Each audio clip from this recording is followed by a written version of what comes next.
Friends, welcome to my new blog. आपका मेरे नए ब्लॉग में स्वागत है। तो एमपीपीएससी प्री 17 दिसंबर को है। तो हमारे साथ में हमारे मामा जी जो 3 बार इंटरव्यू दे चुके हैं एमपीपीएससी में, जो आप लोगों को मार्गदर्शन करेंगे इन्होंने किस तरीके से इंटरव्यू तक पहुंचे हैं ये 3 बार, और अब आप लोग कैसे ये आपको सलाह देते हैं किस तरीके से आप लोग पहुंच सकते हैं। तो आप बताइए मामा जी, किस तरीके से आपने तैयारी की और कैसे वहाँ तक पहुँचे। देखिए, आप लोग जो प्रीलिम्स के जो लोग 17 दिसंबर को जो प्रीलिम्स होने वाली है ना, उसमें जो लोग तैयारी कर रहे हैं, हमें बताना क्या है? 17 दिसंबर वालों को लेकर तैयारी बताना है, या जो लोग नए सिरे से तैयारी करना चाह रहे हैं उसके लिए दोनों बताना भी है? बता दीजिए। 24 वाली भी है उधर अप्रैल के समथिंग, और ये दिसंबर में दोनों ऐसा हो जाए कि दोनों कवर हो जाए। एक महीने में अगर हो सकती है तैयारी, प्री क्वालिफाई कर सकते हैं, प्री कर सकते हैं।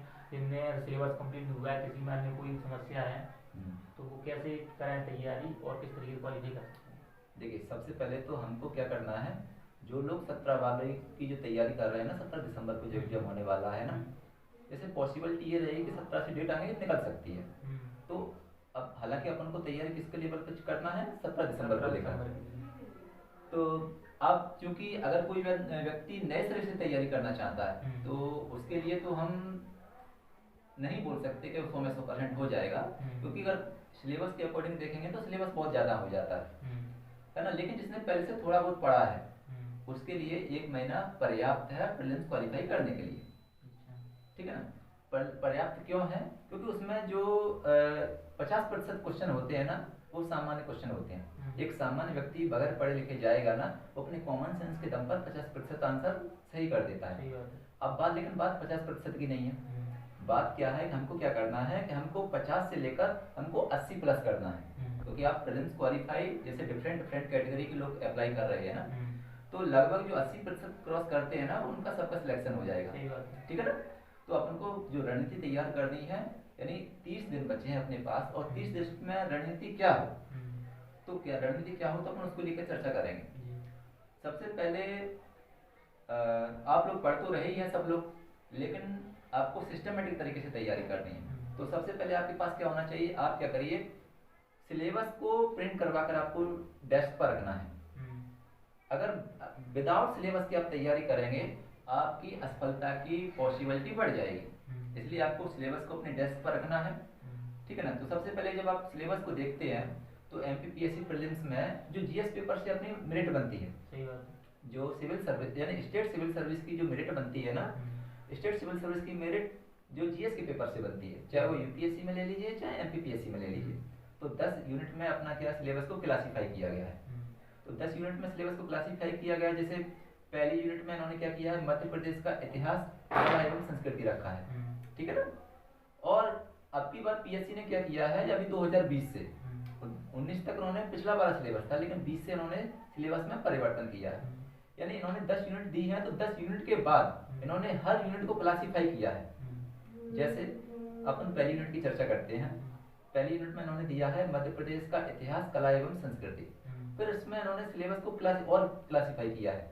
जैसे मध्य प्रदेश के प्रमुख राजवंश हैं, मध्य प्रदेश में स्वतंत्रता आंदोलन है, मध्य प्रदेश के कला में वास्तुकला है ना, और जो चित्रकला, इन सब में क्लासीफाई किया। तो अपन को क्या करना है कि अपने पास टाइम कम है। अगर जिन लोगों ने पहले से अच्छी तरह से गहराई से पढ़ रखा है, वो तो अच्छा पूरा पढ़े, एमपी की कोई पतली सी बुक खरीदें, कोई भी खरीदें, क्योंकि उसके लिए आपके पास क्या रहता है कि पढ़ तो हम बहुत कुछ लेंगे। अगर आप सुबह से लेके खड़े हो जाए ना पढ़ने के लिए, तो 2 दिन में आप लूसेंट खत्म कर देंगे। लेकिन बात पढ़ने की नहीं है, बात यहाँ पर सेट करने की है। बात यानी सिलेबस को और जो सिलेबस के अकॉर्डिंग जो मटेरियल है उसको आत्मसात करने की है। तो आपको क्या करना है, आपको पहली यूनिट का सिलेबस लीजिए। यानी पहली यूनिट के अकॉर्डिंग आपने क्या रखा, जैसे आपने रखा है, जैसे पहली यूनिट है, मैं निर्माण की बुक रख रहा हूँ, एग्जाम्पल के तौर पे ले रहे हैं। आप कौन सी भी रख लीजिए, आप उपकार की रख लीजिए या किसी की भी रख लीजिए, मार्केट में जो भी हो आपको सहज रूप से उपलब्ध हो जाए। फिर आप उसमें ये देखिए बेसिक से, जैसे मध्य प्रदेश के राजवंश। तो आप क्या करेंगे, आपने प्रीवियस पेपर रखे अपने पास अपनी डेस्क पर, सिलेबस अपनी डेस्क पर रखा। तो प्रीवियस पेपर में उन्होंने पहला टॉपिक दिया हुआ है मध्य प्रदेश के प्रमुख राजवंश। तो आप क्या करेंगे, मध्य प्रदेश के प्रमुख राजवंश में कौन कौन से राजवंश मध्य प्रदेश में हुए हैं, उनकी राजधानी क्या थी, ठीक है, और उनके शासक कौन कौन से प्रमुख थे। क्योंकि यहाँ क्वेश्चन यहाँ से ज्यादा आते हैं, शासक, राजधानी और इनके और जो महत्वपूर्ण शासक हुए उनकी उपलब्धियां। जैसे मान लीजिए एग्जाम्पल के तौर पे हम बताते हैं कि मध्य प्रदेश के एक शासक हुए थे राजा भोज। तो परमार वंश में भोज महत्वपूर्ण शासक थे, तो भोज से रिलेटेड चीजें आपको नोट कर लीजिए। तो है ना, फिर उसके बाद जैसे संस्कृति में देखते हैं वास्तुकला, तो आपको वास्तुकला में जैसे मध्य प्रदेश के कौन कौन से भवन बने हैं, भवन का निर्माण किसने करवाया है, आपको ये चीज याद रखनी है। तो ऐसे जो क्लासिफाई किया है हर यूनिट को, आपको उसके बारे में बेसिक बेसिक जानकारी लेकर चलिए। जैसा उन्होंने सिलेबस में दिया उस तरीके से उनको लेके हाँ, आपको बेसिक पढ़ना है, आपको उसके अंदर गहराई में नहीं जाना है। अब जिन लोगों ने पढ़ लिया उनके लिए तो अच्छी बात है, लेकिन अपन जो तैयारी क्या कर रहे हैं, अपन 30 दिन वाली तैयारी कर रहे हैं, आपको गहराई में जाते हो, आपको बेसिक देखना है, केवल प्री के लिए पढ़ना। हाँ हाँ, क्योंकि उसमें कारण ये है, अगर आप गहराई से पढ़ेंगे ना एमपी को, एमपी में केवल एमपी के इतिहास को पढ़ने में ही 30 दिन लग जाएंगे, समझ रहे हैं ना। आपको अपना बेसिक बेसिक देखना है। जब आप बेसिक देख लेंगे, और मैं दावे के साथ कहता हूँ पीएससी में क्वेश्चन बेसिक से पूछा जाता है। जैसे मैं 9 बार प्रीलिम्स क्वालिफाई किया, 9 बार प्रीलिम्स क्वालिफाई किया, मुझे नहीं मालूम अंदर गहराई का, सही बात, अंदर गहराई के बारे में मुझे नहीं जानकारी है, लेकिन बस बेसिक बेसिक आप देख लेते हैं। आपका सरल क्वेश्चन गलत नहीं होना चाहिए, क्योंकि कठिन क्वेश्चन तो सबका गलत होगा, सही बात, तो काफी सरल होते हैं, सही होते हैं कठिन वाले। तो आपको इस टाइप से देखना है। और सफलता के लिए इसमें क्या रहता है, इसमें सबसे ज्यादा वेटेज रहता है मध्य प्रदेश का, सबसे ज्यादा वेटेज रहता है मध्य प्रदेश। जैसे पहली यूनिट हुई मध्य प्रदेश का इतिहास, कला एवं संस्कृति, तीसरी यूनिट मध्य प्रदेश का भूगोल, पांचवी यूनिट मध्य प्रदेश का राज्य व्यवस्था, मध्य प्रदेश की राज्य व्यवस्था, मध्य प्रदेश की अर्थव्यवस्था। और आपका कम से कम क्वेश्चन मध्य प्रदेश के 25 रहेंगे, और ज्यादा से ज्यादा आपके 50% तक क्वेश्चन रह जाते हैं, हो जाते हैं। आपका मध्य प्रदेश गलत नहीं होना चाहिए, क्योंकि मोस्टली लड़के जब एमपीपीएससी की तैयारी करते हैं ना, तो आप देखेंगे उनका मध्य प्रदेश बहुत स्ट्रांग रहता है, ठीक है ना। और ये एक बुक में, एक पतली सी बुक में आपके मैक्सिमम क्वेश्चन सही होने की गुंजाइश रहती है, ठीक है ना। आप जैसे आपके पास कोई मोटी बुक नहीं पढ़ पा रहे, आप पतली सी बुक लीजिए, और मैं दावे के साथ कहता हूँ उस पतली सी बुक में भी किसी भी प्रकाशन के लिए लीजिए, उस पतली सी बुक में भी आपका क्या रहेगा, आपका लगभग 90% आपका क्वेश्चन कवर हो जाएगा, पतली सी बुक में लगभग 90% क्वेश्चन कवर हो जाएगा। अब इसके बाद आपने क्या किया, पहली तीसरी पांचवी यूनिट कवर की। इसके बाद जो सबसे ज्यादा जो महत्वपूर्ण यूनिट है वो यूनिट 10 आयोग, आयोग की पतली सी बुक रहती है, और पतली सी बुक में आपके 95% क्वेश्चन आपके कवर हो जाते हैं। जैसे अगर उन्होंने 10 क्वेश्चन दिए हैं, तो 10 क्वेश्चन में आपके 9 क्वेश्चन कवर हो जाएंगे। एक क्वेश्चन हो सकता है गहराई से पूछ लेंगे, हो सकता अगर आपसे नहीं बनेगा तो किसी से नहीं बनेगा, या तो उससे बनेगा जो जो जिसने पॉलिटी को बहुत गहराई से पढ़ा हुआ है, ठीक है ना। आपको 9 यूनिट की तैयारी करनी है। हाँ, यहाँ पर आपको ये चीज कवर करनी है, जो 10 यूनिट में आपको करंट से अपडेट रहना है। जैसे 10 यूनिट को आप पढ़ रहे हैं, जैसे आया जो यूपीएससी का चेयरमैन कौन है, मध्य प्रदेश पीएससी का चेयरमैन कौन है, इसको तो आपको अपडेट रहना पड़ेगा, ठीक है ना। तो आपको इस प्रकार से कवर करना है।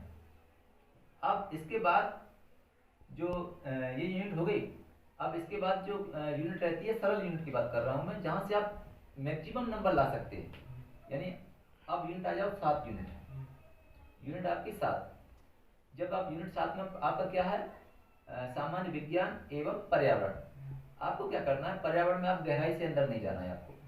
जैसे आपके पास कोई भी बुक हो, आपके पास आप तैयारी कर रहे हैं तो निसंदेह आपके पास कोई ना कोई बुक होगी पर्यावरण की।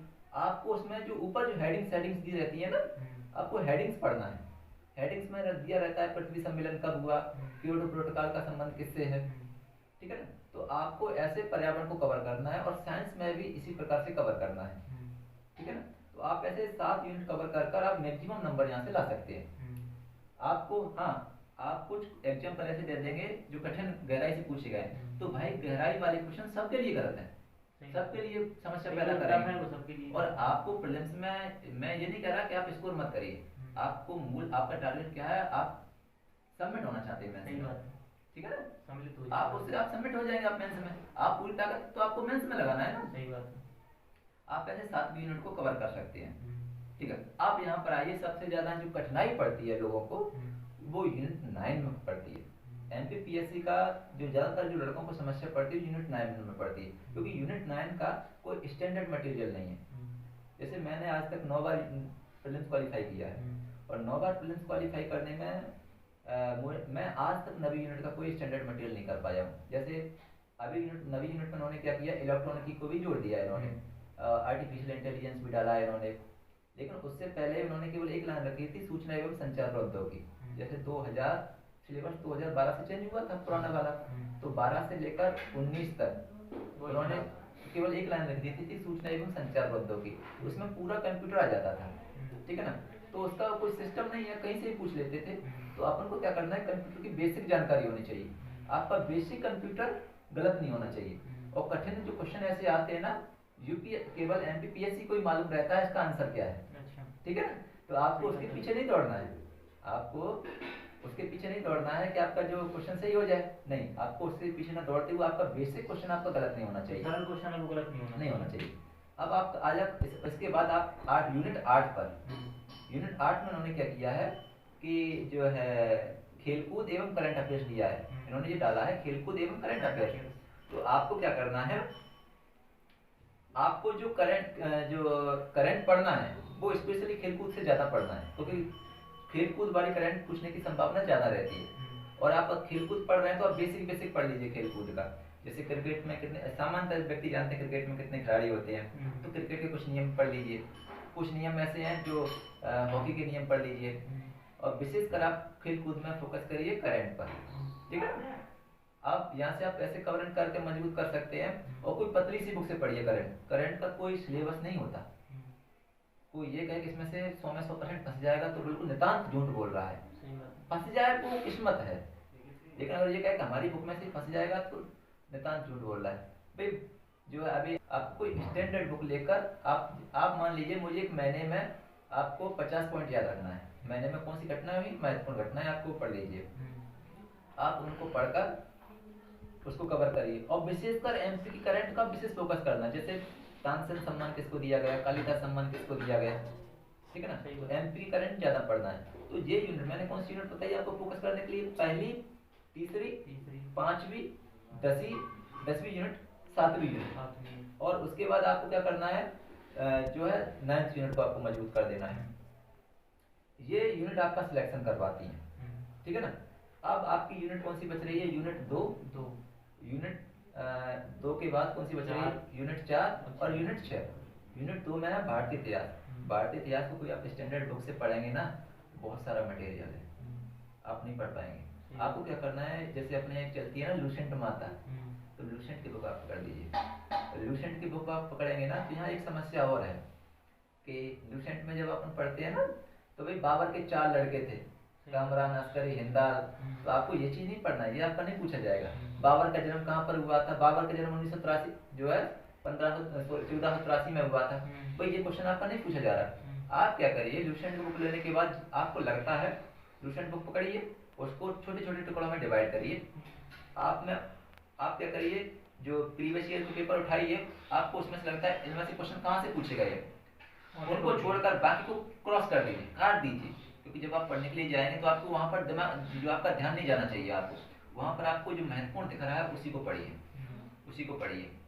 और जो उसको आपको अच्छी तरह से कवर हो गया उसको काट दीजिए, ताकि आप दोबारा इस पर अपना ध्यान न जाए। आप काटना उसी को है, या तो जो इम्पोर्टेंट नहीं है, या फिर जो है आपने इसको अच्छी तरह से पढ़ रखा है, ठीक है, पढ़ लिया वो एक बार, हाँ, तो उसको काट दीजिए। पर आप, क्योंकि आप जो बचा है जिसको आप अच्छी तरह से आत्मसात नहीं कर पाए, तो उस पर आप ज्यादा से ज्यादा रिवीजन कर सके। अगर आप इस तरह से आप तैयार कर लेंगे, कौन सी, दूसरी यूनिट को, चौथी यूनिट को और 6वीं यूनिट को, मैम जी ये पुराने पेपर देखकर, हाँ, पुराने पेपर आपको देखना पड़ेगा। और आपको बेसिक जानकारी मैं आकाश मैम से बताता हूँ, मैं 9 बार प्रीलिम्स क्वालिफाई किया हूँ, लेकिन मुझे आज तक 20% लूसेंट नहीं आता है, और हर बार 80+ हुए मेरे नंबर, है ना। पेपर की प्रकृति समझ में आ गई, बस काम पेपर की प्रकृति होना समझना।